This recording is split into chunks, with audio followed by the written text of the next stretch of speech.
here.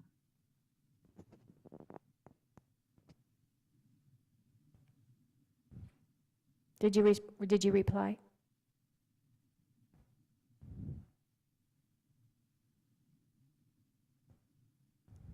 Board Member Ortman? Yeah, I'm here. Perfect, thank you. Board Member Furman? We have 3, so we do have a quorum. Okay, thank you. Approval of minutes from December 7th, 2020. I was not present at that meeting, but is, I was present. If there's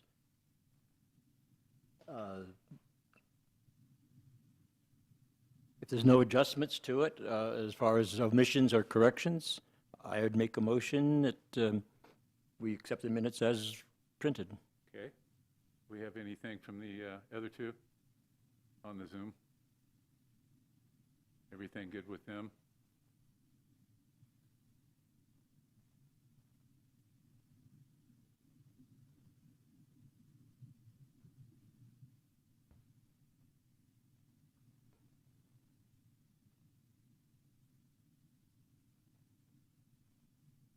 Do we need a second on that?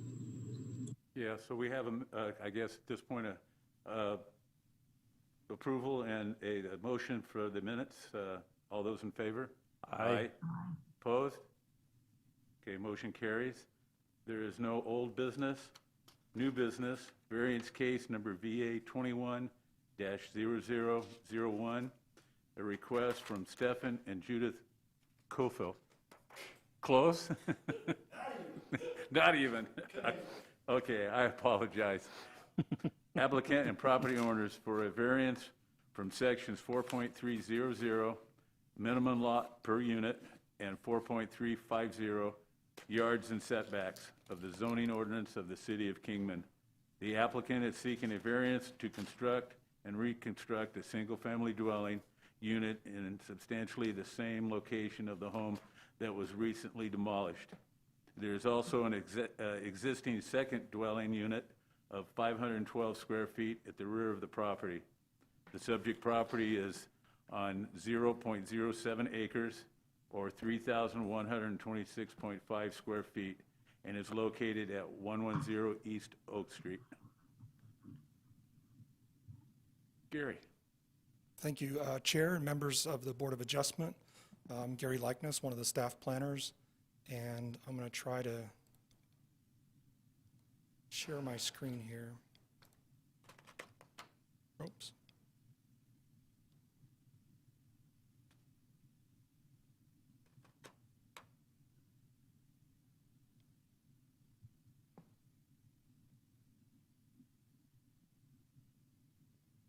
Sorry about this.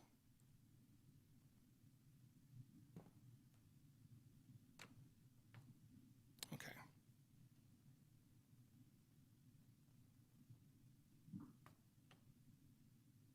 Okay. Thank you for your patience.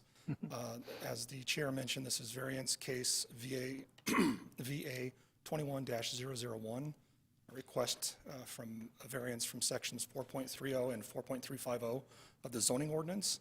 The subject property is at 110 East Oak Street. And if I get the name right, this is the applicant and owner are Stephen and Judith Knafel. And they, as the chair mentioned, this is a request from the variances from the zoning ordinance standards to construct/reconstruct a single-family dwelling in the substantially the same location of a home that was recently demolished. Standards for review are listed in the staff report as well. This PowerPoint is meant to stay a little high level, but there is more information in the staff report. The subject property is highlighted in yellow here and with a red arrow at 110 Oak Street. So that is in the downtown area in the east of 1st Street and of course west of 2nd Street. And you can see Beale Street at the bottom of your screen there. The property is approximately 0.07 acres or 3,100 square feet, and maintains or has 2 small detached single-family dwellings on the lot. The zoning for the area, the subject property itself is zoned R2 residential, which is a multifamily low-density zone, and much of that block that it is located on is R2 zoning as well, except it's sandwiched by C1 commercial zoning, light commercial on the east and west sides of that block. And then to the north, you also have the R2 similar zoning. And then on the far right there, north, right there, you can see C1 zoning.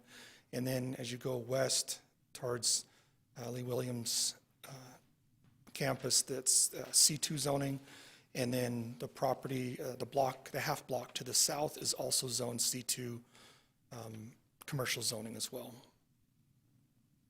Just to give you an idea of the surrounding land uses, they're generally dwelling units, and I've listed on here that there are a mix of single-family dwelling units as well as duplex units, as well as a triplex structure, and then, of course, a few commercial structures in the area as well. So there is a mix of densities and also commercial mixed in. This is a street view from 2016, so over 4 years ago. This is from Google Maps.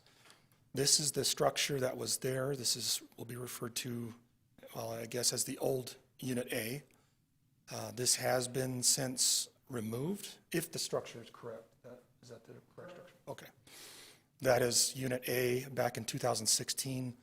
It has been demolished and is no longer there. Neither is that tree. Currently, in March of 2021, this is the street view at the same location. Again, the structure, the old Unit A is gone. A new structure is there. New foundation, new framing, new roofing, everything's new. The setbacks are shown here based on a survey that was recently done. And we'll get more into details about that, but the front is at about 19.3 feet. The required setback is 20, and then side setbacks required are 5 feet, and these show one side is greater than that, and the other side is actually between 3.7 and 3.8. Just some more current property photos. On the left is a view from Oak Street of Unit A, and then in the rear of the property, so I don't want to jump ahead of myself, but the property is about 25 feet wide by 125 feet deep. And so at the rear of the property is a recently remodeled Unit B. And I must correct my staff report. I understand Unit A from the applicant was built actually originally in the late 1800s. And then Unit B was sometime around 1945. So Unit B has definitely had a facelift there. And then Unit A is, this is the image from, on the right side is the view from the alley that is behind the property. I'll jump back a couple slides. I forgot to mention that. The surrounding land uses, if you see the commercial to the south, that's the Mojave County Co-op extension, and then there's an alley that's just to the south that separates those uses. And so jump ahead, this is on the right is again the view from that alley looking north, and you can see Unit B labeled and Unit A. To give you a little bit of background and chronology as to why we're here, beginning in, I think they applied in 2016, but in 2017 a permit was finalized, completed for the remodel of Unit B that we saw there that had the gray stucco, and a demo of a small portion of Unit A. That's what was in that permit. In 2018, in March, an application was submitted for a remodel, in quotes, of Unit A. Because the remodel because it's classified as a remodel at the time versus new residential construction, only the building official was routed the permit for review. Simple remodels usually are limited in footprint and building height. They're very standard. All the setbacks, heights, all that are generally taken care of beforehand. And so in simple remodels, the building official oftentimes is the only one to receive that. In this case, shortly after the permit was issued, the applicant submitted some revised material, including a new floor plan, building elevations, and a new foundation information.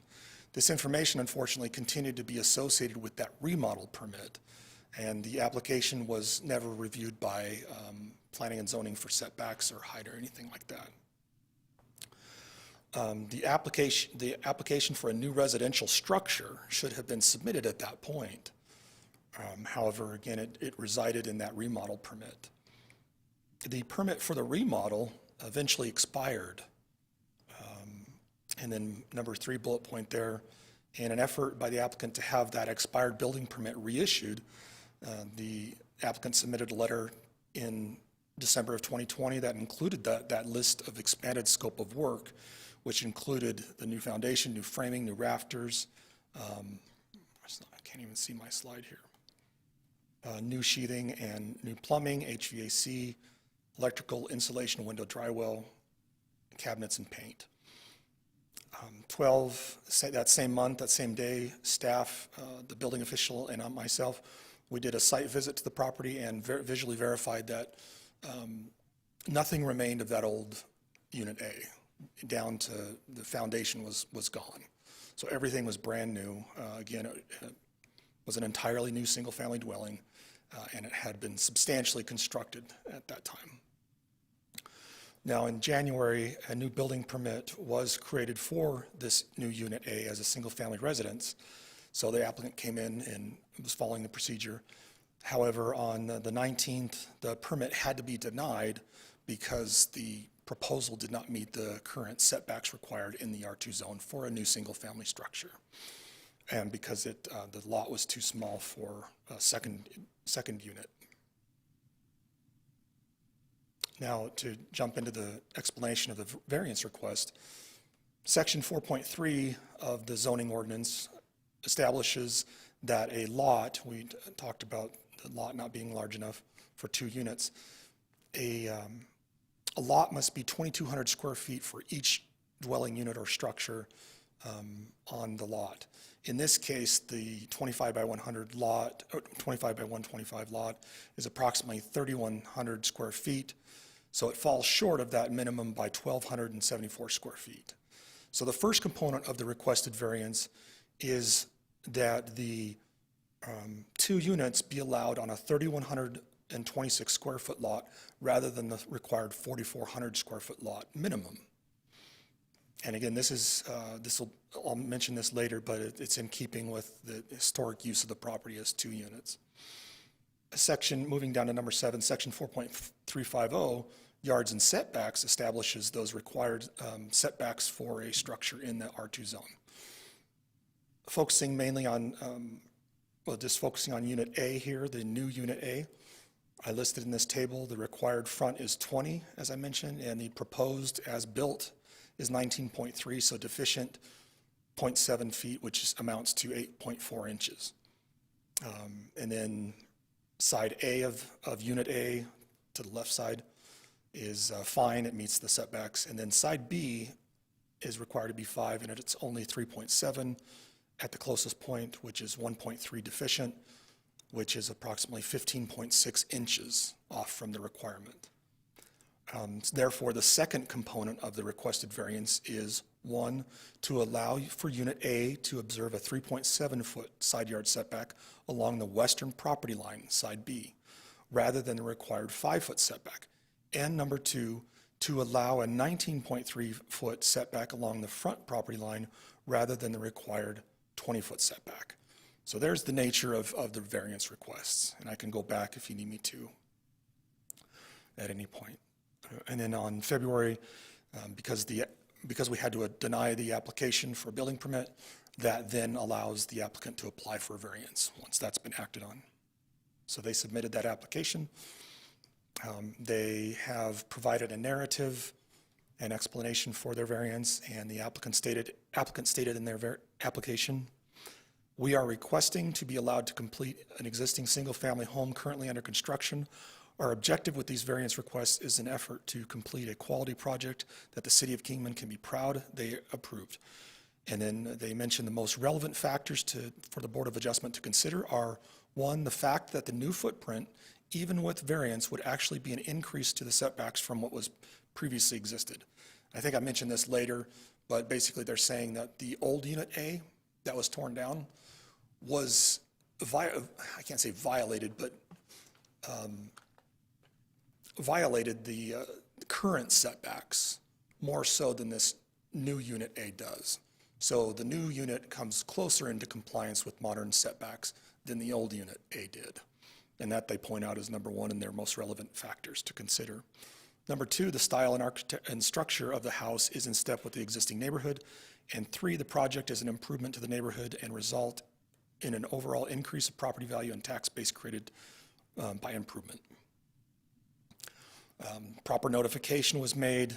We did receive one comment from, I'm sorry, at the time of this staff report and PowerPoint, we received one comment, and that was from, did I mention that? Their names, oh yes, John and Sharon Bell. They're adjacent property owners to the west, and they state that we will support Stephen and Judith Knafel request for variance. They have taken an ugly condemned property and upgraded both their property and the value of the entire street. We are certain the new building is appropriate for the neighborhood and therefore necessary variances should be granted. Thank you, John and Sharon Bell. We also yesterday received a comment in support from the property owners to the east, and that should be in your records. I think we email that to them? Right, that's right. David and Kathy Scroggins? Scroggins, yeah. And they basically state that they have no objections to the new home being built at the site. It is a great improvement from the previous structure. The zoning restrictions indicated seem to be minor in the big picture of the benefit to the neighborhood and the downtown area. The size of the home is similar to the one it has replaced, so there's no real difference in how it sits on the lot or the relationship to the neighbors. And that was from the Scroggins again. For the analysis, the Board of Adjustment to consider a variance, consider unique things, unique circumstances that are applicable to the property, such as size, shape, topography, location, or surroundings, that the strict application of the zoning ordinance would deprive such property privileges enjoyed by other property of the same classification in the same zoning district. As an analysis, staff has provided this in your staff report, but I've also listed them in the bullet points here. These are items that could be considered as special circumstances. One is the property size. This is a legally recorded lot, so it was legally recorded, but it does not meet current lot standards for the R2 zone. The lot is only, as mentioned, 0.07 acres, while others in the area are generally 0.14, twice the size. The smaller parcel size does not allow for the continued use of the property for 2 dwelling units, which we mentioned historically has been the case on this lot. The smaller property size may be a special condition for granting a variance. Property shape, later down on this slide, the rectangular shape, as we mentioned, it's narrow but very deep. The narrow shape limits the width of structures on that lot. Other property in the area benefit from a 50-foot wide lot. And the narrower lot, so therefore it can be considered as a special circumstance. Topography, the site is generally flat, favorable for development, gently slopes to the south towards the alley, not a consideration for special circumstance. Property location and surroundings, the area includes older homes and structures that predate most zoning ordinance standards, so there's a unique development pattern downtown. Located in the R2 zone, the property is, which is intended for lower density multifamily development. So the historic context of varied development patterns exist in the town site. The hardships may result through maintaining that unique character of the neighborhood while striving to still adhere to modern setback standards or zoning standards, I should say. So those items can be also considered special circumstance if the board considers that. And I mentioned this earlier, but an important consideration is that the new structure is more compliant with current zoning standards than the deteriorated, torn-down structure was. Board of Adjustment actions, this last slide, I believe it's the last one. I mentioned that I restate what exactly is being asked for in underline there, the two dwelling units, the 3.7 side yard setback, the 19.3 front yard setback, and just specify that this is only the intent here is to allow Unit A to be constructed or exist as it's shown it's in the staff report and in the application material as the 16-foot by 46-foot building on the property survey dated 1/29/21. So it's not a blanket variance to let them develop the whole property with decreased setbacks or whatnot. It's to allow this structure to continue. And then in the Board of Adjustments rulings or findings, they should find that there are special circumstances applicable to the property such that the strict application of the zoning ordinance would deprive such property of privileges enjoyed by the property of the same classification in the same zoning ordinance. And then you can place any conditions of approval that you see necessary. And I would just mention that I failed to, going back to the chronology, the applicants, when they began the remodel of Unit A, the old Unit A, as they started the remodel, they found that the building was quite deteriorated, and so they kept stripping away until apparently there was nothing left. So then that's what started that conversion from a remodel to a new structure. I failed to mention that.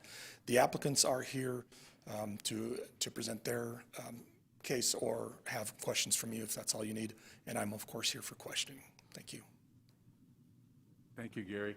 Does anybody have questions for staff? At this moment, no, not right now. The other two members on Zoom, they have anything? Do you have anything, requests from staff? Any questions? I did, it's green.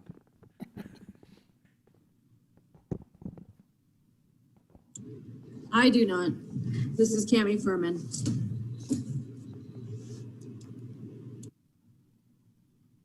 I have one, Gary. Okay. Back to the property setbacks. Is that how the first column you came across at the 20-foot and the 5.1, is that how that finally ended up after the months and months of planning and zoning worked on it? I was with them back in those days. So is that the setbacks that go for that whole area now? Yes, yeah, Okay. for all the R2 zoning. Okay, for the R2? Okay, Yeah. great. Yes. Okay, thank you, Gary.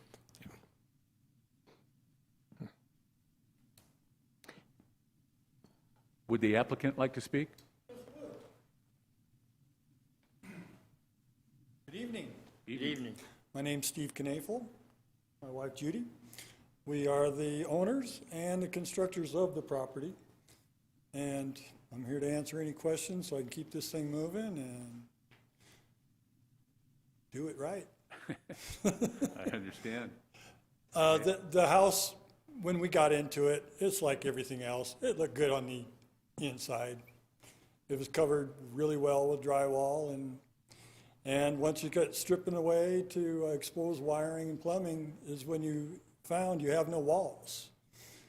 And we've noticed a lot of other structures around town that are in the same predicament. There's one over on Topeka that's a total loss, but it's still standing there. Anyway, back to ours, we've got a lot of heart, we got a lot of soul, we got a lot of work into this thing.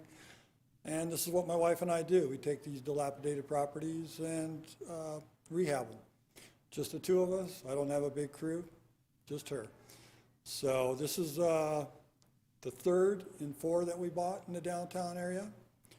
And this has been our problem child. So I like to move it forward. It's ready for drywall, and cabinets are sitting in my garage ready to install. So it's whatever I can do to move this along, I'm here.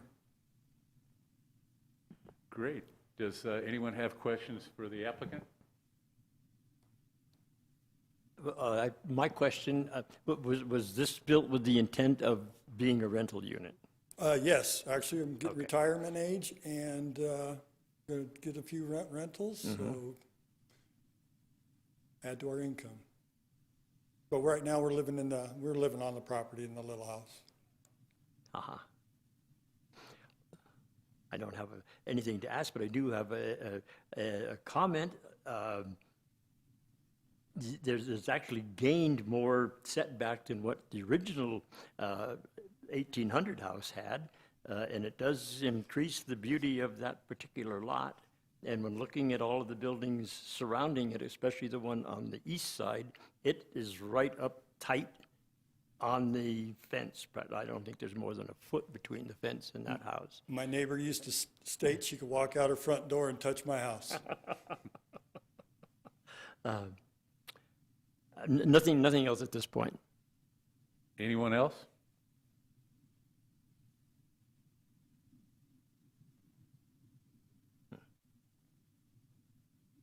I just came up with a thought for staff, though. What is his alternative in the event that we said negative to this request?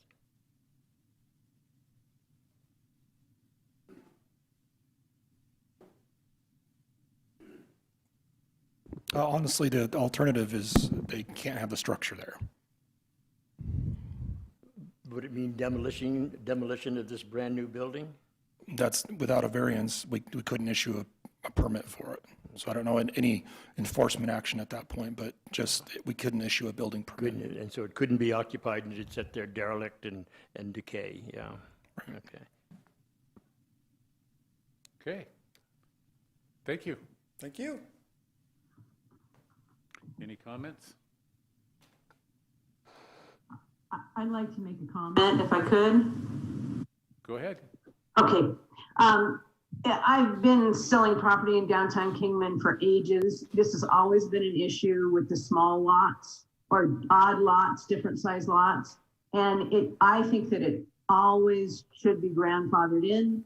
I have sold homes to people telling them, if this burns down, you may not be able to rebuild on this lot, which is a hard thing to say to somebody if they're buying it.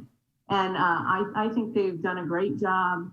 And I understand too, there's so many termites down there in the old ones. I don't know if he had that problem, probably at one time did, those streets down there. I think he did a beautiful job. I spoke directly to the person who lives across the street, a friend of mine today, and she's all for it. The whole neighborhood loves it. It's good for Kingman, and I'm all for it. So that's it.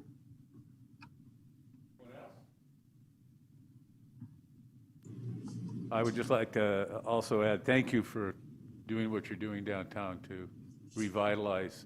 It's such a tough area, and thank you very much for doing what you're doing. At that point, would anyone like to make a motion to, Chairman, yes, there may be someone in the general audience that might have a comment too. that's very true. Thank you for reminding me. Anyone in the audience that would like to speak? Guess not. Okay. Back to, would somebody like to make a motion for the variance to pass? I'll make that motion. Go ahead. Okay. I will second that motion. This is Vice Chair Furman. Okay, so we have the motion, we have a second. All those in favor? Aye. Aye. Looks like it passes. Okay, on to the next. We have a no call to the public, so I need a motion for adjournment. I'll make a motion, we adjourn. I have a motion, we have a second? I'll second it. Okay. All those in favor? Aye. Aye. Aye. Okay, meeting adjourned.